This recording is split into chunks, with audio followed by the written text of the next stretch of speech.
Hero గారు వెళ్ళిపోయారు sir. నగ్ర section పేపర్లో మన హీరో రాజేష్ గారి మీద స్టాండర్డ్స్ రాసేశారు సార్. బొమ్మలతో సహా వేసేశారు సార్. దాంతో ఆయన అప్సెట్ అయ్యి వెంటనే కారులో వెళ్ళిపోయారు సార్.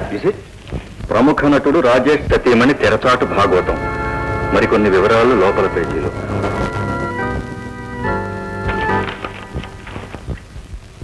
ఫ్యామిలీ డాక్టర్ రావుతో సరస సల్లాపాలు. ఆనాటి గుట్టు బయటపడ్డ వైనం. వెధవ పేపర్లో వెధవ రాతం. చివరికి ఆ సీత మీద కూడా ఇలాంటి రాతలా? Very bad. ఏంటయ్యా ఇదే? ఏంటి గుసగుసలా? హీరో గారు వెళ్ళిపోయారు సార్. అంతే కదా? ఏంటయ్యా ఇది? మీకు అందరికి ఆటకుండా ఏంటి? క్యాన్సిల్ మీద క్యాన్సిల్. మీరు అందరూ కలిసి దివాలా తీస్తారా, సినిమా తీస్తారా? ఏమయ్యా డైరెక్టరా? హీరో లేకుండా మేమేం చేయమండి. అంతే కదా? ఎరకపోయి ఇరుక్కున్నాను కదా, ఏదో సాయం చెప్పినట్టు డబ్బు ఇచ్చా. డబ్బు డబ్బు డబ్బు ఏమండి? ఏమంటారు మీరు ఇప్పుడు? ఆయన పాపడికయ్యా డైరెక్టర్, ఏదో బిడ్డలు కలవండి, కడుపు మీద కొట్టకండి. ఐఎమ్ సారీ సార్, నేను చేయగలిగింది ఏం లేదు. అంతే కదా? Flats of. ఏంటిది?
ఏం జరిగిందండి?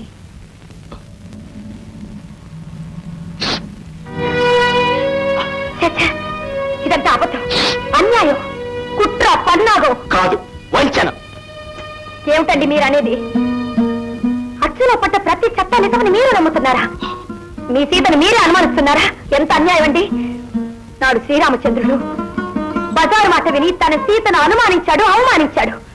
చివరికి కాలం సీతను పతివ్రతా శిరోమణిగా నిలబెట్టింది. మీ సీత కథ అదే. కాదు కాదు, మీరు కాదంటే కాకపోదు. అరమరికలు లేని అమాయకురాల్లో మీరు అన్యాయంగా అనుమానాలు వెతుకుతున్నారు.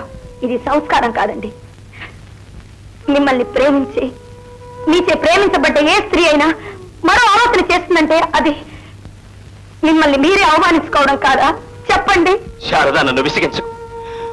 నా బ్రతుకు బద్దలైపోయింది. నాకు ప్రశాంతత కావాలి. Please leave me alone. Leave me alone.